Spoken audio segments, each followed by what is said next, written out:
Nous sommes en ligne avec Alexandre Delval. Bonsoir, vous êtes spécialiste en géopolitique. Bonsoir, merci beaucoup de réagir en direct. Je le disais, 6 lieux auraient été visés de façon conjointe ce soir.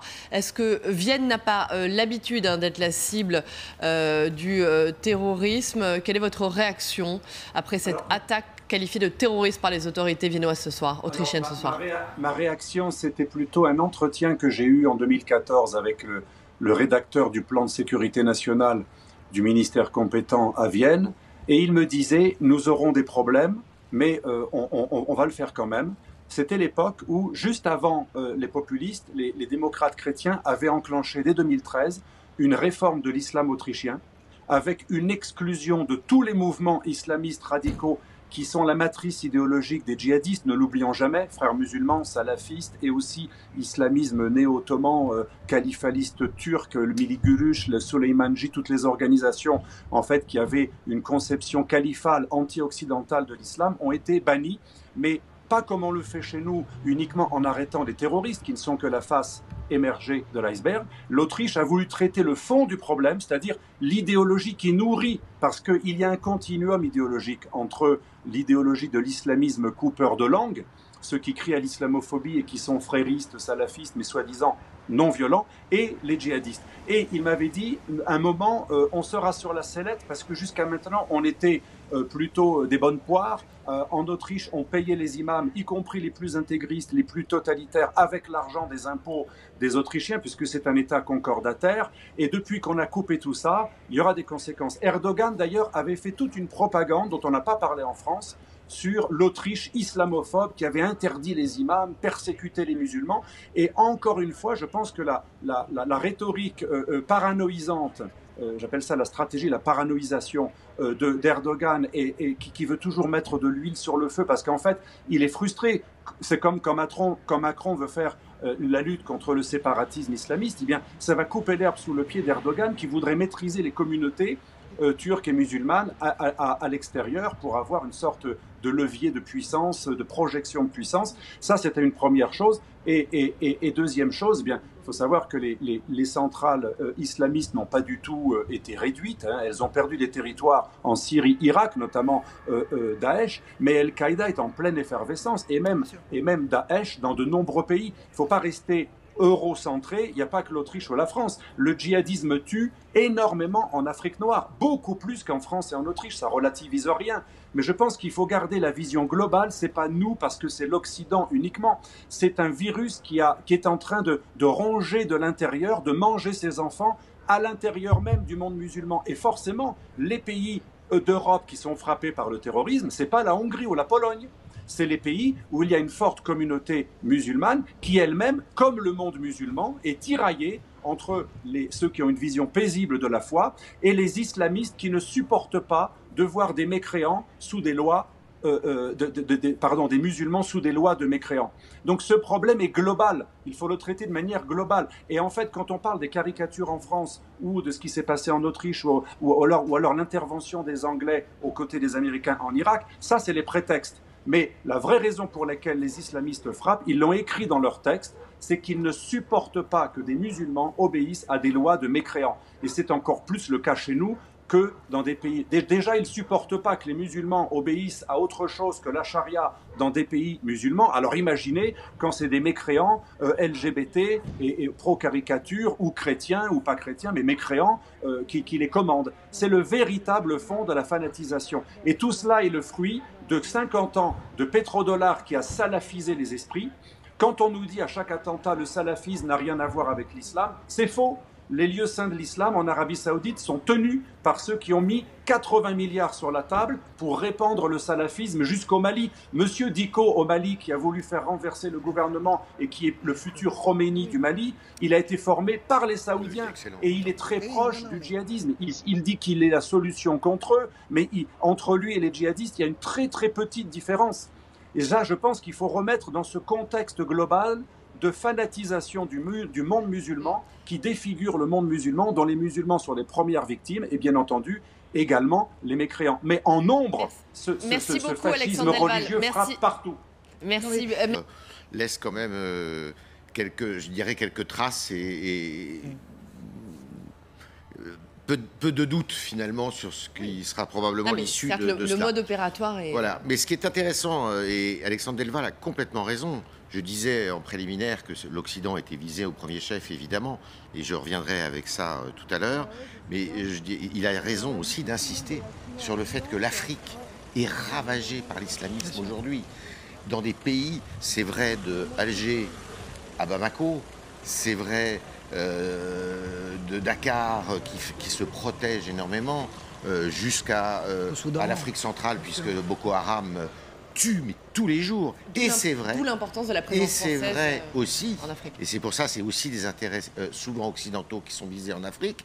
C'est vrai dans des pays qui ne sont pas musulmans, comme le Mozambique, qui a été récemment attaqué par un commando, et c'est un complexe industriel qui a été attaqué au nord du Mozambique, où est présent Total d'ailleurs, et ils essayent par tous les moyens, Daesh, Al-Qaïda, Boko Haram et leurs affidés, de mettre la main sur... Alexandre Deval, peut-être votre réaction sur cette cible qu'est Vienne, l'Autriche. Je pense qu'il ne faut pas forcément chercher des symboles, même si les islamistes aiment en créer pour trouver des prétextes, parce que regardez le Sri Lanka, il n'y a pas très longtemps, qui aurait cru qu'on allait frapper le Sri Lanka? Demain, peut-être, pour créer la surprise, parce que les djihadistes ont toujours besoin de sidérer tout le monde, de jeter l'effroi dans le cœur de tous les mécréants. Et ils disent souvent... Millatun kufru wahida. Il n'y a qu'une seule, l'impiété est une seule nation. Donc chinois, japonais, chrétiens, pas chrétiens, juifs, mécréants, athées, c'est la même chose. Donc quand ils auront trop exploité un territoire, ils en trouveront un autre. Donc je pense qu'il faut raisonner plutôt de manière globale. C'est une idéologie qui pratique ce qu'on appelle un terrorisme de publicité. L'idée, c'est de surprendre. Alors on frappe un blasphémateur, Charlie Hebdo, et quelques jours plus tard, des chrétiens dont le pape est le plus islamophile qu'on ait jamais trouvé dans l'Église catholique, qui est contre les caricatures. Ça montre bien qu'il y a toujours l'idée de surprise. L'idée, c'est qu'ils aient un coup d'avance et qu'on soit toujours sidéré par le fait qu'on ne s'y attendait pas. Les juifs, c'est plutôt classique, les chrétiens, ça commence à l'être, les blasphémateurs, c'est depuis Salman Rushdie, mais ils ont toujours un terrain d'avance. Ils vont toujours innover pour essayer justement de créer du neuf dans la surprise, que l'on se dise personne n'est à l'abri, ni un athée, ni un blasphémateur, ni un catholique contre les blasphèmes, ni un intégriste, ni même un musulman. À Nice, on a tué des femmes voilées dans l'attentat de Nice. Pourquoi? Parce que l'idée, c'est de dire un musulman n'a pas le droit de vivre dans un pays mécréant. Vous savez qu'en Thaïlande, ça arrive tous les jours des choses comme ça. Parce que les Thaïlandais musulmans islamistes ne veulent pas que les Thaïlandais musulmans obéissent aux bouddhistes. En Chine, il y a un énorme problème, alors avec une réponse horrible bien sûr de l'État chinois, mais il y a un énorme problème de séparatisme islamiste chez les Ouïghours du Xinjiang. Dans toutes les sociétés où musulmans cohabitent avec non-musulmans, les islamistes trouvent ça insupportable et ils essaient de semer le chaos parce que leur but, c'est ce que j'appelle le syndrome du Pakistan. Lorsque les islamistes de l'époque avaient voulu faire immigrer, d'ailleurs on les appelle migrants, muhajiroun, faire immigrer les musulmans d'Inde vers le Pakistan, le pays des purs, qui a été créé, c'était le premier projet finalement islamiste, où on a voulu créer un pays pour ceux qui voulaient échapper à la loi des mécréants. Si on comprend ça, on comprend mieux ce qu'il y a dans le cerveau des islamistes. Alors c'est pas pour les excuser, mais on comprend mieux ce qui se passe. C'est pas uniquement parce que c'est nous. C'est plutôt parce que c'est eux qui ont un projet, j'ai entendu madame tout à l'heure, c'est très vrai, un projet de domination que l'on peut comparer individuellement à des psychopathes qui ont une toute puissance. C'est un projet de toute puissance, de toute domination, donc c'est un totalitarisme et qui s'appuie sur un intégrisme religieux, mais c'est un projet totalitaire qui vise à sidérer et à soumettre par la terreur. Merci beaucoup Alexandre Delval. Je le disais à l'instant, on parlait d'un problème, vous nous parliez d'un problème global, un problème qui doit se régler, c'est ce que nous rappelait Yves Tréhard, bien évidemment au niveau européen. Oui, je suis tout à fait d'accord avec ce qui a été dit, mais au-delà même du niveau européen, alors peut-être ça fait un peu idéaliste, mais je dirais que c'est même mondial. Il y a le volet répression, contrôle des flux migratoires, ça c'est très très important, mais il y a aussi le volet idéologique et même théologique. Un exemple, l'université d'Al-Azhar, la plus haute autorité sunnite, n'a jamais excommunié un djihadiste sunnite. Elle n'a excommunié que les djihadistes chiites. Par contre, alors elle les a condamnés dans leurs actes en disant leur action ici basse est mauvaise, mais jamais elle n'a pu prononcer une excommunication parce qu'il s'était appuyé sur des textes de l'orthodoxie de la charia qui prévoit notamment la peine de mort pour les homosexuels, les juifs, sionistes, les apostats, les blasphémateurs, etc. Donc il y a un problème de fond, que soulèvent tous les musulmans réformistes. Je ne parle pas des athées, hein, même les musulmans qui ont une véritable foi et une pratique, mais qui sont, je dirais, pour une réforme, eh bien ils disent, tant qu'il n'y aura pas de réforme au sein des grandes instances de l'islam sunnite, qui légitime les textes qui sont utilisés par les djihadistes, comment voulez-vous lutter contre la violence islamiste si on ne lutte pas contre les textes mis en avant par les frères musulmans et les salafistes, mais pas que.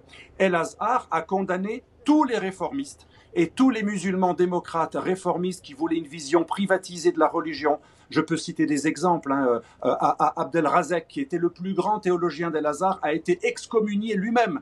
Il a été déclaré un véritable apostat. Abu Zayd, plus récemment, dans les années 90, a dû trouver refuge en Europe. El-Azhar, c'était un grand théologien, l'a excommunié parce que tout simplement il voulait réhabiliter une vieille école moutazilite qui prône la raison et l'interprétation et la mise à jour du logiciel théologique. Et donc, quand on sait cela, eh bien, le vrai problème de fond, il est théologique. Et quand en France, on sait que Kardawi, l'homme qui est le parrain et le cofondateur de toutes les organisations des frères musulmans en Europe qui ont pignon sur rue, représentés au CFCM. Kardawi a fait des fatwas pour tuer les juifs et les homosexuels.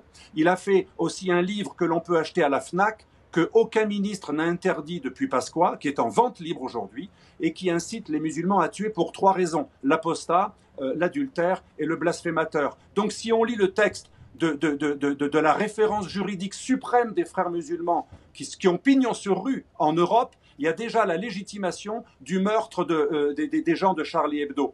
C'est ça le problème de fond. Vous ne pouvez pas lutter contre le terrorisme. Le terrorisme, ce n'est qu'une arme. C'est comme si j'allais dire « je lutte contre une Kalachnikov ». Le terrorisme est un moyen d'action, une arme. Il faut lutter contre l'idéologie qui est derrière et qui légitime théologiquement. Parce que tant qu'on aura la possibilité de légitimer avec des textes issus notamment des hadiths et d'une interprétation de la loi islamique. Comment voulez-vous déradicaliser quelqu'un? Un spécialiste me disait que quand il dit à un jeune radicalisé en prison, c'est pas bien de faire ça, l'islam est contre, le jeune éclate de rire et il lui dit, ben moi j'ai la sourate, moi j'ai le hadith, moi j'ai le pan, moi j'ai le grand théologien qui est enseigné à El-Azhar, qui lui-même le dit. Comment vous voulez faire? Donc ça, c'est un travail de fond. On aurait dû le faire en France en mettant des gens comme Cher Ben Tounès, qui est un grand soufi, qui est un des plus grands érudits que je connaisse. Il n'est jamais à la télévision. On n'invite jamais les véritables penseurs, théologiens, et il y en a même en France. Pourquoi on ne met pas Ben Tounès à la tête de l'islam de France? Un homme qui a une vision interprétative, intelligente, pour mettre le logiciel de la charia à jour et ne garder que ce qui est du domaine de la foi et mettre à jour ce qui est du domaine de la politique, de la société et même du droit de la guerre. Ça n'a jamais été fait en Europe. On a mis en pâture, et à mon avis c'est le vrai racisme, on a mis en pâture nos concitoyens, nos frères musulmans, dans les mains. On les a donnés sur un plateau d'argent à ceux qui ne veulent pas les intégrer, qui veulent les paranoïser et qui ne supportent pas que ces gens vivent chez les mécréants, c'est-à-dire les frères musulmans, les salafistes, le Milli turc et d'autres organisations indo-pakistanaises comme le Tabligh ou autres.